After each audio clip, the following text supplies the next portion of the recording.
Hello developers, I am Nikhil and you are watching NK Source Guide. So welcome to you guys like always, and today we are going to learn about how to render HTML file and static files using Node.js. So stay tuned and don't skip anywhere till the end of the video so that you have a better awareness of this concept. And if you are watching my videos for the first time, I recommend you to watch my previous video also before checking this video. तो friend पिछले video में मैंने बात किया routing, ठीक है, क्या होता है राउटिंग और राउटिंग कैसे करना है। तो मैंने ये भी बताया था कि रिएक्ट के साथ वर्क करना है, लेकिन अभी रिएक्ट के साथ वर्क करना पॉसिबल नहीं है फ्रेंड, क्योंकि उससे पहले आप लोगों को सर्वर साइड रेंडरिंग समझना पड़ता है। क्योंकि ये जो नोड जेएस है फ्रेंड, ये जो इंपोर्ट आप लोगों ने देखा होगा, मैं यहाँ पर अगर इंपोर्ट अगर नोड जेएस 14 से एवो वर्जन यूज कर रहे हैं आप लोग, तो उसमें ES6 का जितना भी मॉड्यूल्स है वो वर्क करेगा, लेकिन अभी जो मैं कर रहा हूँ उसमें वर्क नहीं करेगा। तो इसमें सबसे पहले कंपाइलर, ठीक है, कंपाइलर बेवल जिसको इंस्टॉल करना पड़ता है, जो क्या करता है, जो ES6 के कोड को जावास्क्रिप्ट के कोड में कन्वर्ट कर देगा ताकि ये जो नोड जैसे वो समझ में आएगा इसको। और उसके बाद क्या करना पड़ता है कि क्लाइंट साइड में, क्योंकि क्लाइंट साइड में ब्राउजर तो अब रिएक्ट उसको क्या मालूम, वहां पर भी JSX को जावास्क्रिप्ट में कन्वर्ट करना पड़ता है। And it's take a long to understand about this concept. तो और क्योंकि इससे पहले आप लोगों को वेब पैक, ठीक है, इसको समझना जरूरी होता है। तो ये सब वीडियो हम लोग आने वाले मेरा ट्यूटोरियल में देखेंगे, क्योंकि सर्वर साइड रेंडरिंग रिएक्ट को करना इतना आसान भी नहीं है फ्रेंड, जैसे हम लोग नॉर्मल कर देते हैं। तो पिछला वाला वीडियो को मैं आप लोगों को एक बार फिर से बता देता हूँ, ठीक है। तो फ्रेंड मैंने क्या किया था कि देखिए, सबसे पहले मैंने एक सर्वर क्रिएट किया था, ठीक है। अब सर्वर मैंने कैसे क्रिएट किया था, तो सबसे पहले एक इन्वायरमेंट फाइल बनाया था। तो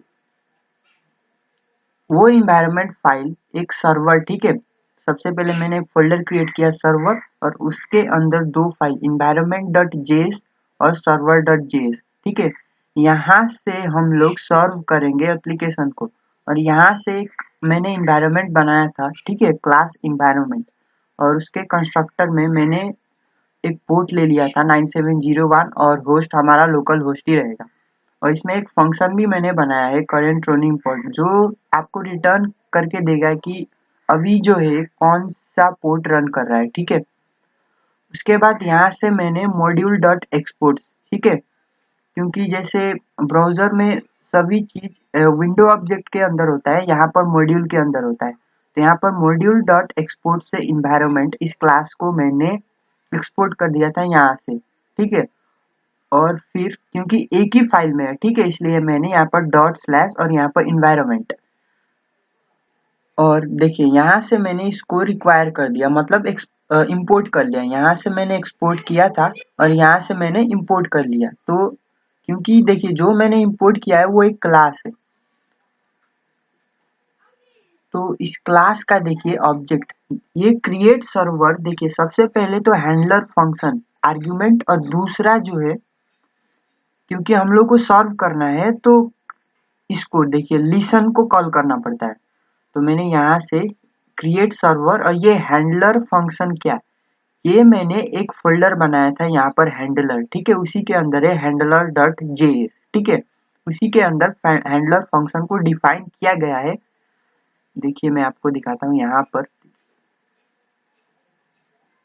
देखिए मॉड्यूल डॉट एक्सपोर्ट्स, यहाँ पर देखिए हैंडलर फंक्शन ये है, और ये फाइल का नाम है हैंडलर। तो हैंडलर, क्योंकि ये देखिए ये जो है ऑब्जेक्ट है, ठीक है, हैंडलर, जो ये हैंडलर जिसको मैं एक्सपोर्ट कर रहा हूँ वो एक ऑब्जेक्ट है। तो उसी के अंदर क्या है, हैंडलर फंक्शन नाम का एक ऑब्जेक्ट है जो कि एक फंक्शन है। तो यहाँ पर हैंडलर डॉट हैंडलर फंक्शन करके ऐसे कॉल हुआ है, ठीक है। और लिसन, और यहाँ पर दो चीज मैंने को देना पड़ता है, एक तो पोर्ट नंबर, ठीक है, और ये सिर्फ पोर्ट नंबर देंगे तभी भी हो जाएगा, लेकिन मैंने होस्ट भी दे दिया है, पोर्ट नंबर और होस्ट लोकल है या ग्लोबल है, ठीक है। और उसके बाद मैंने एक यहाँ पर एक कॉल बैक फंक्शन इस लिसन के अंदर, इसको अगर तोड़ के समझा जाए फ्रेंड तो कैसे समझे, तो मैं क्या करता हूँ यहाँ से इसको हटा देता हूँ अभी। तो सिंपली इसको करना क्या है, कॉन्स्ट सर्वर इक्वल टू, और उसके बाद यहाँ पर लिख दो सर्वर डॉट, और ये ठीक है, यही चीज है। अब शायद थोड़ा आप लोगों को समझ में आ रहा होगा। तो सर्वर डॉट लिसन, और उसके अंदर 3 आर्गुमेंट दिया है, पहला पोर्ट नंबर, होस्ट नंबर, और दूसरा ये बताने के लिए कि कौन सा पोर्ट रनिंग हो रहा है, ठीक है। तो अब वो जो कौन सा पोर्ट रनिंग हो रहा है, क्योंकि न्यू इन्वायरमेंट इसको मैंने यहाँ पर इंपोर्ट कर लिया था, और ये क्योंकि क्लास था और यहाँ पर ये करंट रनिंग पोर्ट एक फंक्शन है, तो उसके ऑब्जेक्ट से मैंने करंट रनिंग पोर्ट को कॉल किया, ठीक है। तो यहाँ पर जब हम लोग इसको सर्व करने से पहले कमांड प्रॉम्प्ट से इसको रन करेंगे, तो वहां पर बता देगा कि ये जो सर्वर है रनिंग हो रहा है, ठीक है। सर्वर इस पोर्ट पे, इस होस्ट पे रनिंग हो रहा है, ये बता देगा। तो फ्रेंड उसको रन कराने के लिए देखिए यहाँ पर कमांड प्रॉम्प्ट मैंने ओपन कर लिया है, क्योंकि वहां पर दिखेगा नहीं, ठीक है। टर्मिनल को ओपन करूंगा तो मैं एक डायरेक्टरी के अंदर गया, और उसी के अंदर क्या था, नोड ट्यूटोरियल नाम का मैंने एक फोल्डर बनाया था। तो नोड ट्यूटोरियल में गया मैं, ठीक है। उसके बाद देखो npm स्टार्ट, लेकिन एक चीज मैंने यहाँ पर एक चेंज किया है, देखिए कि मैंने नोड मन को इंस्टॉल कर दिया है। उससे होगा क्या कि देखिए अगर हम लोग कुछ भी चेंज कर रहे थे तो बार बार हम लोगों को सेव करके फिर यहाँ पर npm स्टार्ट बार बार लिखना पड़ रहा था। लेकिन मैंने एक लाइब्रेरी नोड मॉन, ठीक है, उसको इंस्टॉल कर दिया, और इंस्टॉल करने के बाद ठीक है, उसको इंस्टॉल करने के लिए सिंपल npm i लिख दो और नोड मॉन लिख दो और सेव कर दो, ठीक है। और फ्रेंड दूसरा चीज देखिए, कभी कभी क्योंकि ये जो है, अब मैं यहाँ पर दिखाऊं आप लोगों को, तो मैंने इसको इंस्टॉल किया है रनिंग डिपेंडेंसीज में, तो लेकिन मेरे को डेवलपर डिपेंडेंसीज में करना था, ठीक है। तो आप भी कर सकते हैं, क्योंकि नोडमैन देखिए कहाँ गया, ये कमांड प्रॉम्प्ट, ठीक है। तो यहाँ पर सिंपली लिख दें डेव, ठीक है, क्योंकि मैंने ऑलरेडी इंस्टॉल कर चुका है तो मैं क्यों करूँ, ठीक है। और क्या, उसके बाद एक और चेंज मैंने किया है, मैंने पैकेज डॉट जेसन, ठीक है, इस फाइल के अंदर देखिए स्टार्ट में मैंने क्या लिखा है, उसके बाद नोडमन और किसको हम लोग रन करना है, तो ये जो सर्वर है फोल्डर, इसी के अंदर सर्वर डॉट जेस इसको रन करना है ना। तो यहाँ पर लिखा मैंने नोडमन सर्वर, उसके अंदर सर्वर डॉट जेस, यहाँ पर डबल जेस हो गया है, बिलोंग है, ठीक है। और यहाँ पर जो मेन फाइल है वही है, मैंने यहाँ पर कर दिया है, ठीक है। तो ये पैकेज डॉट जेसन में मैंने चेंज कर दिया है, ऑलराइट। तो मैं यहाँ से करता हूँ क्या, npm स्टार्ट, ठीक है। तो अब जो स्टार्ट होगा वो नोड मॉन के थ्रू होगा, और जितने बार भी आप लोग चेंजेस करते जाएंगे वो ऑटोमेटिकली रिफ्रेश होता जाएगा। तो यहाँ पर देखिए इसको रन कराने के बाद फिर ये डायरेक्टरी जैसे शो कर रहा था वो नहीं कर रहा है, ठीक है। यहाँ पर http localhost 9701, तो इसको यहाँ से हम लोग क्या करेंगे, कॉपी, और ब्राउजर पे आएंगे, और उसके बाद यहाँ पे कर दो पेस्ट, के बाद एंटर हिट करो। अब यहाँ पर हेलो वर्ल्ड, ठीक है, क्योंकि हम लोगों ने यहाँ पर देखिए ये हैंडलर फंक्शन है, हैंडलर डॉट हैंडलर फंक्शन, तो ये जो मैंने क्या किया है, हैंडलर के अंदर हैंडलर डॉट जेएस नाम का एक फाइल बनाया, उसी के अंदर हम लोग हैंडल कर रहे थे। तो कैसे हैंडल कर रहे थे, तो सबसे पहले हम लोगों ने क्या किया था, एक कोर मॉड्यूल, ठीक है, यूआरएल, ठीक है, उसको इंपोर्ट कर लिया। उसको इंपोर्ट करने के बाद ये चीज मैं यहाँ से अभी हटा देता हूँ, इसको इंपोर्ट कर दिया, ठीक है। इसको इंपोर्ट करने के बाद मैंने url.parse से उसको जो यूआरएल है उसको ऑब्जेक्ट, ठीक है, यूआरएल ऑब्जेक्ट में कन्वर्ट करके पाथ नेम, ठीक है, उसका पाथ नेम को एक्सेस किया यूआरएल पाथ में, ठीक है। और मैंने एक चीज और बना दिया है यहाँ पर, रिक्वेस्टेड पाथ इन्फो, ठीक है, मतलब ये बताने के लिए अभी जो पाथ है किस यूआरएल के लिए वो रिक्वेस्ट कर रहा है, ठीक है, मतलब जो भी यूजर ब्राउजर पे पाथ डालेगा, ठीक है, तो वो कौन सा पाथ है। तो ये यहाँ पर इसको बताने के लिए मैंने इस स्विच, देखिए इसको चेक करने से पहले मैंने पास कर दिया कि इसके लिए यहाँ पर रिक्वेस्ट आ रहा है, ठीक है। और यहाँ पर स्विच यूआरएल पाथ, अगर केस अगर ये है, ठीक है, तो सर्व रिसर्च करके नाम का एक फंक्शन बनाया मैंने, उसमें मैंने यूआरएल पाथ, ठीक है, पहले तो पाथ, उसके बाद ये ऑब्जेक्ट को पास कर दिया रिस्पॉन्स, क्योंकि हम लोग को रिस्पॉन्स भी तो सेंड करना है। तो यहाँ पर आइए सर्व रिसर्च यूआरएल पाथ, अगर यूआरएल पाथ ये है मतलब कि जो मैंने डायरेक्टली अगर लोकल होस्ट, और देखिए अब मैंने इसको हिट किया, अब इसका मतलब यही होता है, मैंने इस ऐसे भी छोड़ दूंगा तो वही आएगा हेलो वर्ल्ड, ठीक है, तो वही कहने का मतलब है यहाँ पर मेरा वो है। तो सिंपल क्या करो, एक राइट हेड, देखिए यहाँ पर डिफरेंट एचटीटीपी रिक्वेस्ट का स्टेटस होता है, ठीक है, जो कि हम लोग अगले वीडियो में देखते जाएंगे। तो राइट हेड 200 और कंटेंट टाइप क्या होगा, टेक्स्ट स्लैश एचटीएमएल, ठीक है। और रिस्पॉन्स, रिस्पॉन्स में क्या करो कि ये राइट, ठीक है, रिस्पॉन्स डॉट राइट, इसमें एक फंक्शन है राइट, तो उसी में हेलो वर्ल्ड डाल दिया और रिस्पॉन्स के एंड कर दिया, तो यही हेलो वर्ल्ड जाके यहाँ पर सर्व हो रहा है। बट फ्रेंड एक दिक्कत होता है जब हम लोग स्टैटिक फाइल जैसे सीएसएस वाला इमेज वाला फाइल को यूजिंग नोड जेएस, ठीक है, मैं अभी फ्रेमवर्क की बात नहीं कर रहा एक्सप्रेस की, अगर सिर्फ नोड जेएस से रेंडर करने की कोशिश करे तो वो टेक्स्ट तो आ जाता है, लेकिन जो इमेज और सीएसएस है, ठीक है, उसका कोई इफेक्ट नहीं होता है, ठीक है, एप्लीकेशन पे। तो क्या करें इसके लिए, तो अभी मैं उसी चीज को सिखाने वाला हूँ। और दूसरा चीज मैं कि देखिए मैं तो हमेशा ऐसे हेलो वर्ल्ड तो नहीं करूंगा, मैं तो एचटीएमएल फाइल को ही यहाँ पे रेंडर करूंगा, ठीक है। अब इस तरह से थोड़ी ना एक मैसेज दूंगा हेलो वर्ल्ड हरदम, तो ये थोड़ी ना पूरा एप्लीकेशन हुआ, ये तो सिर्फ हम लोग लर्निंग पर्पज के लिए काम कर रहा है कि नहीं, इसलिए हम लोग इसको देख लेते हैं। तो टाइम को रिड्यूस करने के लिए यहाँ पर देखिए मैंने एक फोल्डर बनाया इसी के अंदर, ठीक है, पब्लिक, और उसी के अंदर index dot H T M L ये फाइल, और ये दो style dot C S S, और ये जो style dot C S S है इस index dot H T M L में लिंक कर दिया है, क्योंकि देखिए करंट डायरेक्टरी के जहाँ पर एच टी एम एल है वहीं पर style dot C S S है, तो यहाँ पर dot slash style dot C S S मैंने कर दिया। ऑल राइट, तो हम लोग को ये पेज को रेंडर करना है, तो कैसे, आइए आइए यहाँ पर करते हैं। तो अब क्या, अब देखिए ये पाथ पे अगर वो यूजर अगर हिट करता है ब्राउजर पे इस पाथ के लिए, तो मैं क्या करूंगा, सबसे पहले मैं एक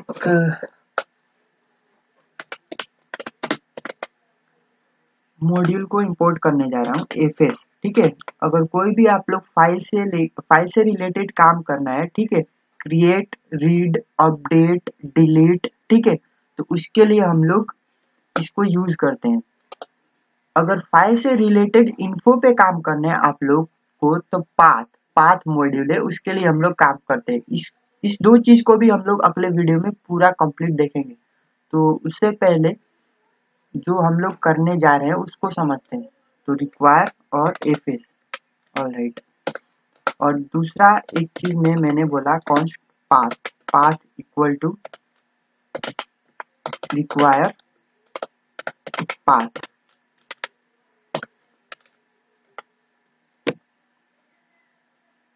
और फ्रेंड डिजाइनिंग के साथ डेवलपिंग में भी ध्यान देना चाहिए, क्योंकि मैंने देखा कि जो मेरा रिएक्ट का जो वीडियो था जिसमें कि यूआई रिलेटेड है, तो उसमें सब कोई देख ही रहे थे, लेकिन जो नोड का था उसमें बहुत कम देख रहे थे।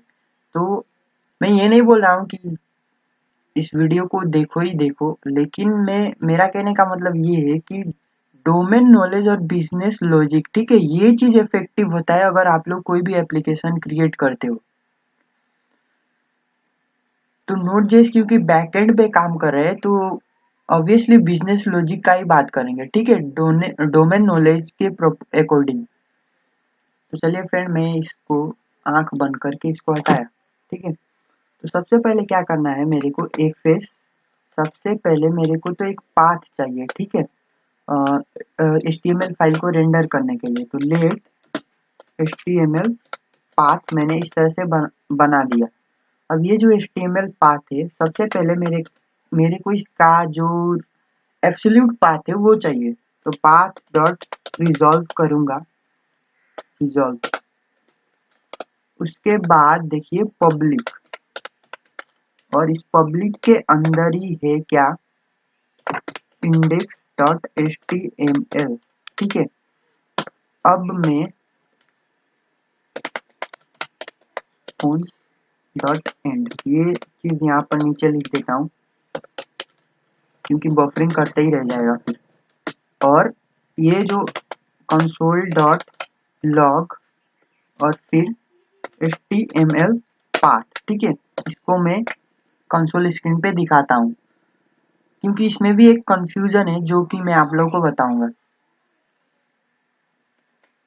ऑलराइट, तो देखिए मैंने जितने बार भी सेव किया है ना, उतनी बार वो सर्वर इज रनिंग, उतनी बार रिफ्रेश हुआ है, ठीक है। लेकिन जब मैं अब यहाँ से इसको मैं फिर से अगर रन कराऊं, तो यहाँ पर देखिए पहले तो जो रिक्वेस्ट इन्फो नाम का फंक्शन बनाया था, उसी की वजह से यहाँ पर रिक्वेस्ट फॉर स्लैश करके आ रहा है। और यहाँ पर देखिए इफ नोट ट्यूटोरियल पब्लिक्स, यहाँ पर पूरा एब्सोल्यूट पाथ दे रहा है। अब इसमें होता क्या है कि देखिए, वैसे तो पब्लिक जो है, ये जो हैंडलर डॉट जेएस है, ठीक है, उसका पेरेंट फोल्डर के साथ है। लेकिन मैंने ऐसे डायरेक्टली लिखा, अगर मैं जैसे आप लोग सोच रहे ऐसे कर दूंगा तो क्या होता है, देखिए मैं इसको यहाँ पर देखिए, अभी तो ये रिफ्रेश हुआ है, और फिर से मैं अगर रिफ्रेश करूँ, ठीक है, इसको मैं अगर फिर से रिफ्रेश करूँ, तो यहाँ पर देखिए रिक्वेस्ट फॉर ईयर। अब यहाँ पर देखिए पाथ जो है एफ कॉलन के अंदर पब्लिक तो है नहीं, क्योंकि पहले तो नोट ट्यूटोरियल है ना, उसके बाद है पब्लिक, और उसके बाद है इंडेक्स डॉट HTML। तो ये रॉन्ग आ जा रहा है।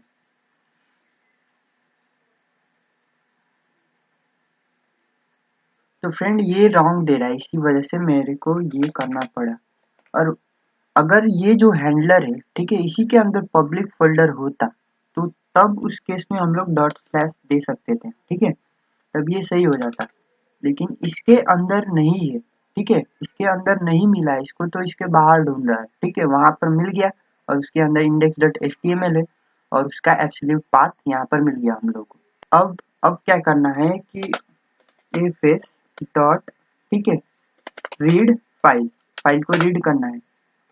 यहाँ पर सिंक्रोनस असिंक्रोनस होता है, तो मैं रीड फाइल सिंक नहीं कर रहा, क्योंकि मेरे को ब्लॉकिंग नहीं चाहिए, मेरे को नॉन ब्लॉकिंग चाहिए। तो रीड फाइल यहाँ पर मैंने यूज किया है इसको, और इसमें सबसे पहले देना पड़ता है पाथ, और उसके बाद मैं इसको इनकोडिंग कर देता हूँ। यहाँ पर देखिए बैटरी लो आ ही गया, और यहाँ पर मैं फ्रेंड इनकोडिंग, ठीक है, जिसको बोलते हैं UTF-8, यूनिकोड ट्रांसफॉर्मेशन फॉर्मेट।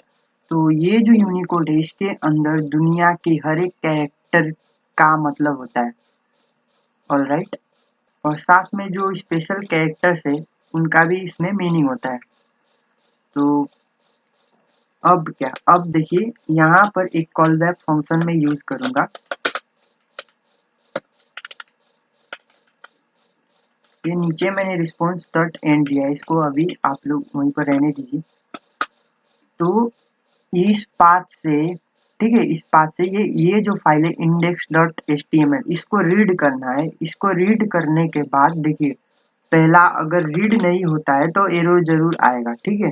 और डेटा, अगर एरर आता है,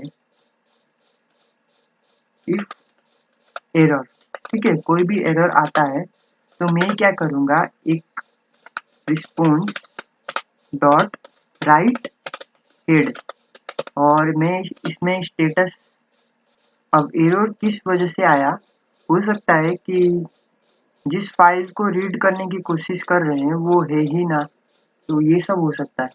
तो राइट हेड सबसे पहले मैं ये स्टेटस कोड ये दे रहा हूँ और उसके बाद कंटेंट टाइप, ठीक है, कंटेंट टाइप, और यहाँ से मैं बोल दे रहा हूँ कि टेक्स्ट स्लैश, और प्लेन टेक्स्ट भी दे सकते हैं, मैं HTML देता हूँ, लेकिन HTML क्यों, टेक्स्ट स्लैश प्लेन मैंने ऐसे कर दिया। ऑलराइट, और उसके बाद रिस्पॉन्स डॉट राइट, ठीक है, राइट में क्या लिखेंगे, page page not found, found, और यहाँ से 404 पेज नॉट फाउंड। ऑलराइट, और रिस्पॉन्स को यहाँ से एंड कर दो, रिस्पॉन्स डॉट एंड, मैंने रिस्पॉन्स को यहाँ से एंड कर दिया। और यहाँ पे देखिए प्लेन, अगर रीड हो पाया तो, अगर रीड हो पाया तो ये इफ कंडीशन फॉल्स हो जाएगा।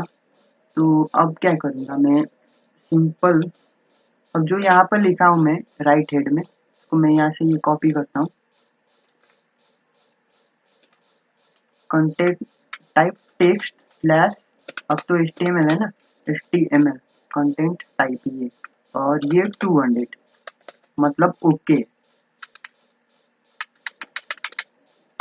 और यहाँ पे मैं बोल दूंगा रिस्पॉन्स डॉट, देखिए मैं एंड कर रहा हूँ लेकिन किसके साथ, डेटा के साथ, डेटा को सेंड करके, तो यहाँ पर ये मेरे को जरूरत नहीं है, बट तो इसमें और भी वैलिडेशन कर सकते हैं, जैसे कि जो HTML फाइल को हम लोग रेंडर करवाना चाहते हैं वो एग्जिस्ट है कि नहीं।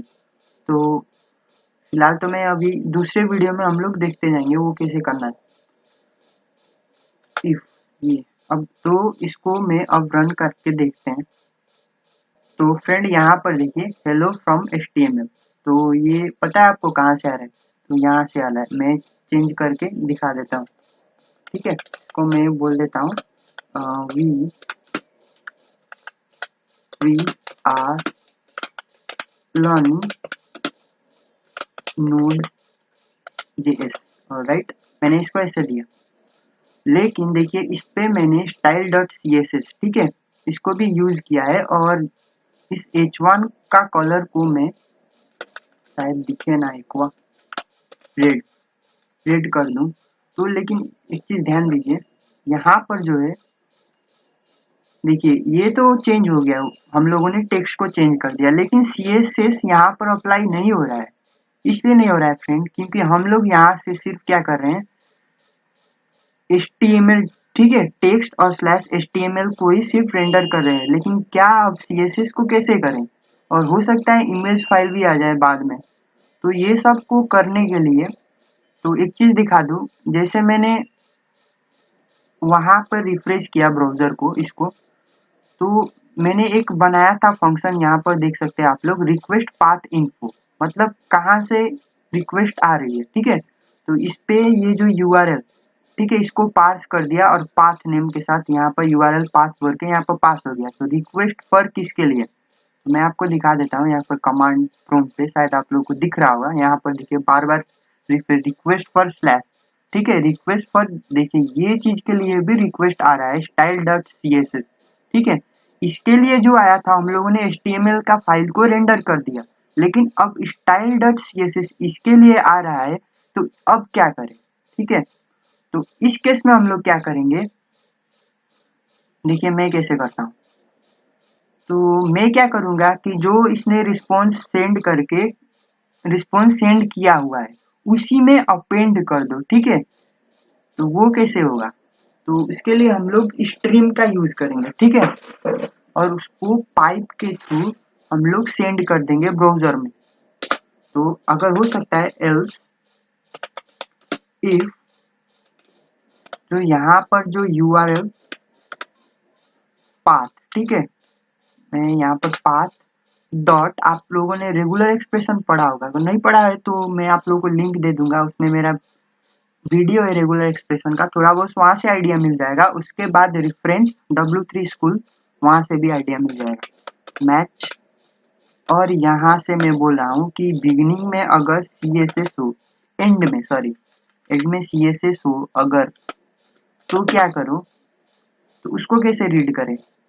तो उसको रीड करने के लिए सबसे पहले मैं बोलूंगा एक पाथ, CSS पाथ बनाऊंगा। जैसे हम लोग यहाँ पे HTML पाथ बनाए थे, यहाँ पर मैं CSS पाथ बनाऊंगा। तो यहाँ से मैं कॉपी करता हूँ इसे, और यहाँ पर डाल दिया मैंने Ctrl+V से, और यहाँ पर HTML पाथ ना लिख के CSS पाथ, और यहाँ पे index.html नहीं, style.css। Alright, style.css। पर इससे तो सिर्फ हम लोगों को क्या मिला, एब्सोल्यूट पाथ मिला, लेकिन हम लोग को एक स्ट्रीम क्रिएट करना है, ठीक है, जिसकी मदद से जो रिस्पॉन्स है, ठीक है, उसी में अपेंड हो जाए, CSS फाइल भी अपेंड हो जाए। तो मैं क्या करूंगा, let F stream equals to जो एफएस मॉड्यूल है वहीं पर एक क्रिएट रीड स्ट्रीम, ठीक है, क्रिएट रीड स्ट्रीम। अब यहाँ पे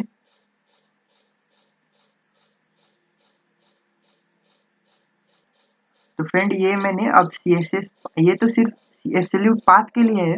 तो मैं क्या करूंगा, अब इस एब्सोल्यूट पाथ की मदद से मैं जो रिस्पॉन्स हुआ है, ठीक है, डेटा, उसी में CSS फाइल को भी अपेंड कर दूंगा। तो यहाँ पर एफ स्ट्रीम, ठीक है, मैंने एक वेरिएबल बनाया, उसके बाद fs dot create read stream, यहाँ पर पहला आर्ग्यूमेंट पाथ, ठीक है, और दूसरा आर्ग्यूमेंट इनकोडिंग, ये दे दिया मैंने।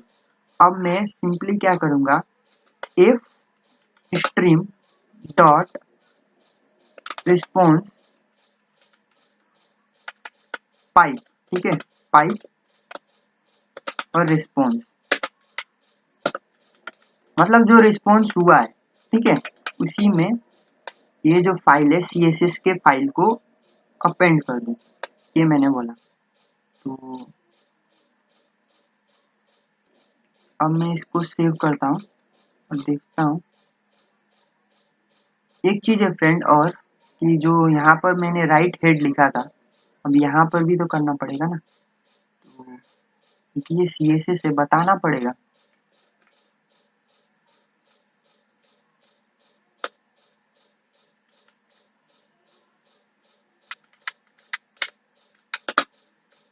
राइट हेड में 200 टेक्स्ट स्लैश CSS। ऑलराइट, मैंने किया सेव, अब ये रिफ्रेश हो रहा है। तो फ्रेंड इसको फिर से रीसेव करता हूँ, ठीक है, और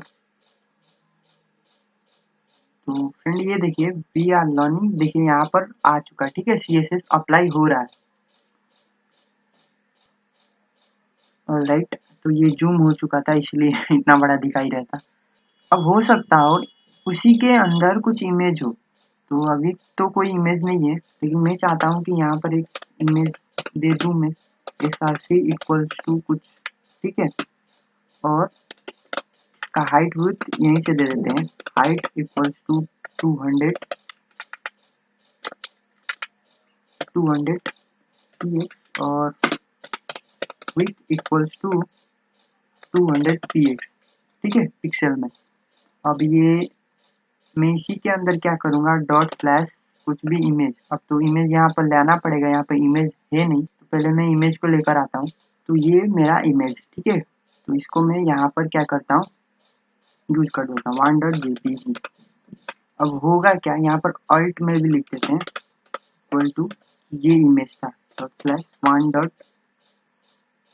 1.jpg, और देखते हैं। अब यहाँ पर देखिए कि जो इमेज तो रेंडर हुआ है, ठीक है, लेकिन इस तरह से दिखाई दे रहा है 1.jpg, ये ऑल्ट की वजह से दिखाई दे रहा है कि यहाँ पर ये इमेज होना चाहिए था। इसका मतलब हुआ ये कि वो HTML रेंडर हुआ, CSS रेंडर हुआ, लेकिन ये जो इमेज फाइल है वो रेंडर नहीं हुआ। तो उसके लिए भी फ्रेंड अब क्या करेंगे, तो यहाँ पर सिंपली हैंडलर में जाएंगे, और जिस तरह से हम लोग कहाँ गया, ये जो CSS के फाइल को रेंडर कर रहे थे इसी तरह से इमेज को भी करेंगे। ठीक है, मैं इसे यहाँ पर करता हूँ कॉपी और यहाँ पर करता हूँ पेस्ट, और मैच में यहाँ पर देखिए कई केसेस हो सकता है, JPG भी हो सकता है, PNG भी हो सकता है। तो इसके लिए मैं और का यूज कर रहा हूँ, और का यूज कर रहा हूँ। ठीक है, और नहीं है वो, तो यहाँ पर JPG, PNG, GIF, ठीक है, कुछ भी हो सकता है। तो सभी के लिए GIF, ठीक है, GIF इमेज के लिए, और हो सकता है JPEG, कभी कभी ये भी होता है। और थोड़ा सा इसको मैं इस तरह से कर देता हूँ, कभी कभी JPEG, ठीक है, जॉइंट फोटोग्राफिक एक्सपोर्ट ग्रुप इसको बोलते हैं।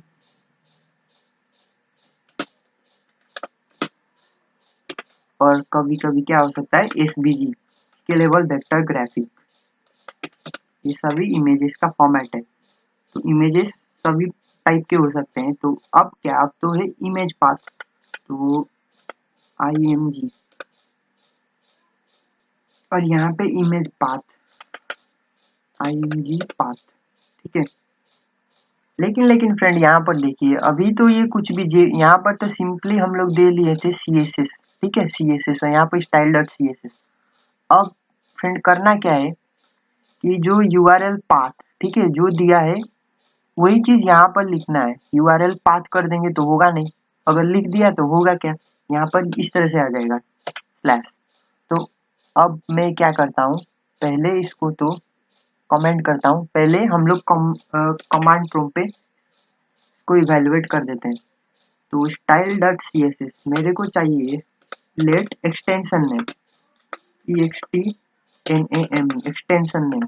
तो एक्सटेंशन नेम कैसे मिलेगा, तो पाथ डॉट EXT नेम, ठीक है, एक्सटेंशन नेम, इसका एक्सटेंशन नेम जो इमेज पाथ दिया हूँ, इमेज पाथ, ये एक्सटेंशन नेम मिल गया हम लोगों को। इसको मैं क्या करता हूँ, उससे पहले फ्रेंड ये जो है ये CSS के लिए नहीं है, इमेज के लिए। तो यहाँ पर URL पाथ, ठीक है, URL पाथ सब स्ट्रिंग, सब स्ट्रिंग, तो शायद है सब str नाम का फंक्शन, ठीक है, सब str, क्योंकि एक स्ट्रिंग है। तो फ्रॉम कहाँ से, तो जीरो इंडेक्स से स्टार्ट करेंगे तो स्लैश आ जाएगा, तो मैं स्टार्ट करूंगा 1 से, और उसके बाद URL path dot GTH length, और फिर -1, ठीक है, ऐसे कर दिया। तो अब देखता हूँ कि एक्सटेंशन नेम क्या आता है, लेकिन उससे पहले रिस्पॉन्स को क्या कर देते हैं, एंड भी कर देते हैं, रिस्पॉन्स डॉट एंड। अब मैं इसको करता हूँ रिफ्रेश, अब ये यहाँ पर शायद नहीं दिखाई देगा, आप लोगों को कमांड प्रॉम्प्ट पे दिखाई देगा, रिक्वेस्ट फॉर 1.jpg, ये तो आया, लेकिन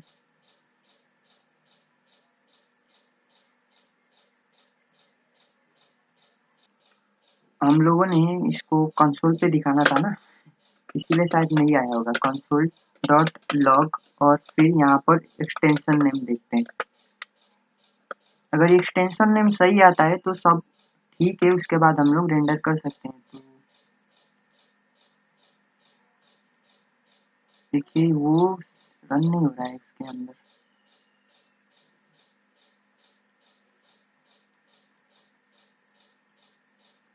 रिक्वेस्ट फॉर 1.jpg, इसको मैंने सेव किया, मैंने सेव करने के बाद फिर से इसको रिफ्रेश किया,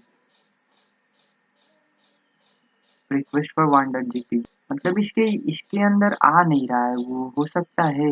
काम करता हूँ, ये जो इतना कंडीशन दिया हूँ इसको हटा देता हूँ, कंट्रोल X से कट करता हूँ, बाकी अगर सॉल्व हो जाता है तो क्या प्रॉब्लम था उससे पता चल जाएगा।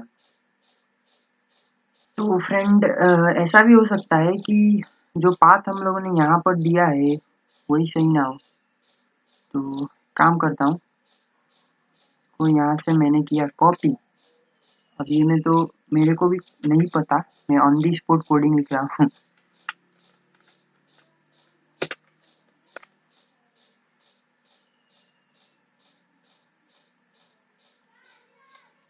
रिक्वेस्ट आया लेकिन उसके अंदर नहीं जा रहा है, जरूर कुछ प्रॉब्लम है। तो फ्रेंड इस एक्सटेंशन नेम को देखिए, मैं हटाता हूँ पहले। देखिए पहले नीचे देखते हैं कि देखिए यूआरएल पाथ जब इस पे हिट किया तो सर्व रिसर्व कॉल हुआ, स्टाइल सीएसएस पे हिट किया तो वो कॉल हुआ, लेकिन जबकि यहाँ पर स्पेसिफिक के लिए हो रहा है सिर्फ style dot C S S और बहुत सारा सी एस एस फाइल है, तब क्या करें, वो एक प्रॉब्लम है। तो मैं क्या करता हूँ, देखिए ये जो चेकिंग यहाँ पे हो रहा है ना, वो हटा देता हूँ। ये एक कोडिंग में, क्योंकि ऊपर भी मैंने देखिए, आप ध्यान से देखिएगा, तो यहाँ पर भी मैंने चेक किया है यूआरएल पाथ अगर ऐसा हो तो ये हो, ठीक है। तो मैं सिर्फ यहाँ पर सर्व रिसर्च, ये पूरा चेकिंग का काम जो यहाँ पर स्विच पे लगा दिया था मैंने, यहाँ पर मैं सौंप देता हूँ इसके ऊपर में। और ये देखिए ये ऑब्जेक्ट है ना, तो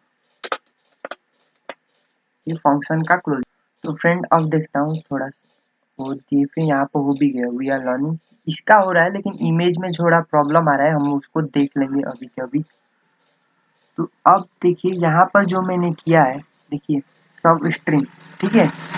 और यहाँ पर भी करना पड़ेगा, क्योंकि अब वो ये जरूरी थोड़ी ना है कि style dot C S S ही होगा वो नाम। तो मैं इसको यहाँ से ये कर देता हूँ,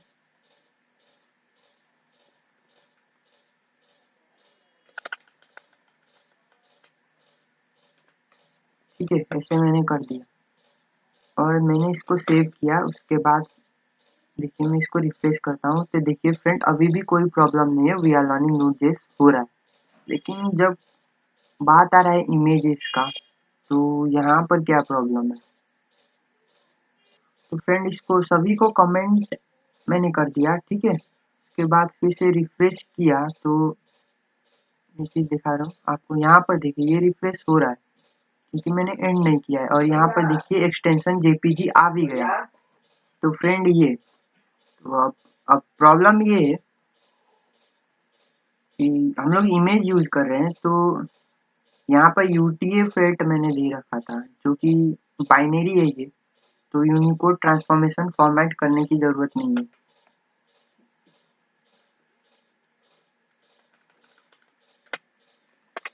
ठीक है, मैंने इसको ऐसे किया और अभी ये जेपीजी के लिए ही है, तो देखते हैं क्या होता है। तो फिर से मेरे को स्टार्ट करना पड़ेगा। तो फ्रेंड आप देख सकते हैं यहाँ पर इमेज भी आ गया। तो प्रॉब्लम यही था कि इमेज जो है वो बाइनरी डेटा होता है, और ये यूनिकोड ट्रांसफॉर्मेशन फॉर्मेट जो कि टेक्स्ट या कैरेक्टर्स के लिए करते हैं। तो अब ये भी हो सकता है कि वो जेपीजी पीएनजी कुछ भी हो। तो यहाँ मैं क्या करता हूँ, अब मैं इस एक्सटेंशन नेम को हटा देता हूँ और यहाँ पे इसको हटा के हम लोग स्ट्रिंग टेम्पलेट, ठीक है, लिटरल का यूज करते हैं। यहाँ पर मैं बैकटिक दे दिया, जो कि नंबर 1 के पास है, रुपी के ऊपर, ठीक है, शिफ्ट बटन के साथ प्रेस कर सकते हैं। यहाँ पे डॉलर में मैं बोल देता हूँ एक्सटेंशन नेम, ठीक है, एक्सटेंशन नेम। ऐसे विंडोज है मेरा ऑपरेटिंग सिस्टम, तो ये काम करेगा। अब इसको भी सब स्ट्रीम करना पड़ेगा, क्योंकि ये डॉट से रिटर्न करता है। तो जो यहाँ पर किया है मैंने, को मैं कॉपी करके के अंदर डॉट ये ऐसे कर दिया। तो अब मैं इसको सेव किया, फिर देखता हूँ कि ये हो रहा है कि नहीं। मैंने इसको रिफ्रेश किया और ये काम कर रहा है। इसका मतलब इमेज फाइल अब कोई भी टाइप का काम करेगा, लेकिन यहाँ पे कंडीशन देना पड़ेगा जेपीजी सभी का।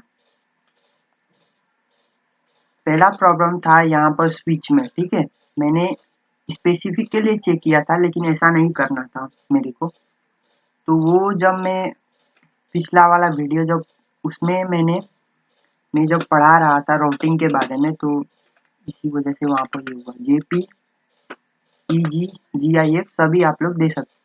तो फ्रेंड ये मैंने सभी के लिए कर दिया, JPG PNG GIF JPEG SPG. देखिए ये तो ऑटोमेटिकली रिफ्रेश हो जाता है, मेरे को करने की जरूरत नहीं है वैसे। ठीक है, वी आर लर्निंग नोड.js। अब ऐसे ही अगर जावा स्क्रिप्ट का फाइल हो, ठीक है, ये जो पब्लिक फोल्डर है इसी के अंदर अगर जावा स्क्रिप्ट का फाइल हो तो उसको भी आप लोग इसी तरह से कर सकते हैं। अभी कर देता हूँ। तो सबसे पहले यहाँ पर एक फाइल में बना ही देता हूँ, न्यू फाइल, और इसको मैं script डॉट जेएस नाम दिया। ठीक है, और इसमें क्या होगा, मैं सिंपल अलर्ट कर देता हूँ कुछ भी। ठीक है, JS page working, JS page working, ऐसे मैंने बोल दिया। अब इस जावा स्क्रिप्ट फाइल को script.js को लिंक करना पड़ेगा इस index.html फाइल में। तो देखिए तो इसको मैं डॉक्यूमेंट लोड होने के बाद लास्ट में इसको करता हूँ स्क्रिप्ट और src इक्वल्स टू क्या है, डॉट स्लैश script.js। ठीक है, ये मैंने दिया इसमें सेल्फ क्लोजिंग टैब ये से नहीं कर रहा है। तो इस तरह से मैंने अब ये जावा स्क्रिप्ट फाइल को लिंक कर दिया। पर अभी ये जावा स्क्रिप्ट फाइल में इसको रिफ्रेश करूँ तो वो वर्क नहीं करेगा, इसके लिए मैंने यहाँ पर हैंडल करना पड़ेगा।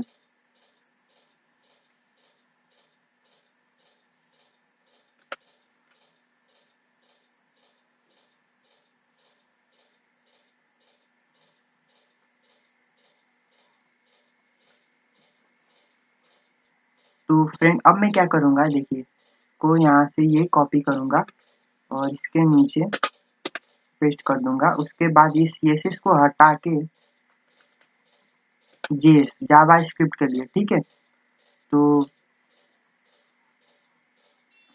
पाथ डॉट रिजल्ट और ये जो भी उसका पाथ होगा और UTF-8, हाँ क्योंकि ये जो है जावा स्क्रिप्ट है, यहाँ पर टेक्स्ट कैरेक्टर्स होते हैं, तो CSS के जगह पे मैं कर दूंगा यहाँ पर स्क्रिप्ट, ठीक है, टेक्स्ट स्लैश जावा स्क्रिप्ट। जैसे मैंने किया यहाँ पर देखिए JS पेज वॉकिंग। ठीक है, तो हम लोगों ने इस वीडियो में सीखा कि कैसे स्टैटिक फाइल्स, ठीक है, CSS फाइल या फिर कोई भी जावा स्क्रिप्ट फाइल हो, अगर वो है तो उसको किस तरह से रेंडर करें।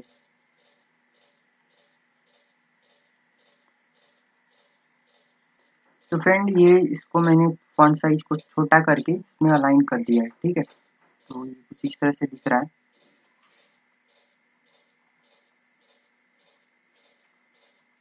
आप लोग मेरे को कमेंट करके भी पूछ सकते हैं अगर कोई भी प्रॉब्लम आया तो। और थैंक्स फॉर वॉचिंग, फिर मिलते हैं हम लोग के अगले वीडियो में। और यहाँ पर देखिए बिना हम लोग फ्रेमवर्क, ठीक है, एक्सप्रेस का यूज किए हम लोगों ने जो स्टैटिक फाइल्स है उसको भी रेंडर करना सीखा। ठीक है, दोनों सीखना जरूरी है। ये नहीं बोल रहा हूँ कि अगर ऐसे हो गया तो हम लोग फ्रेमवर्क नहीं पढ़ेंगे। फ्रेमवर्क हम लोग इसलिए यूज करते हैं क्योंकि टाइम रिड्यूस हो। तो अभी इतना हम लोग को करना ही नहीं पड़ता अगर मैं एक्सप्रेस का यूज करता तो।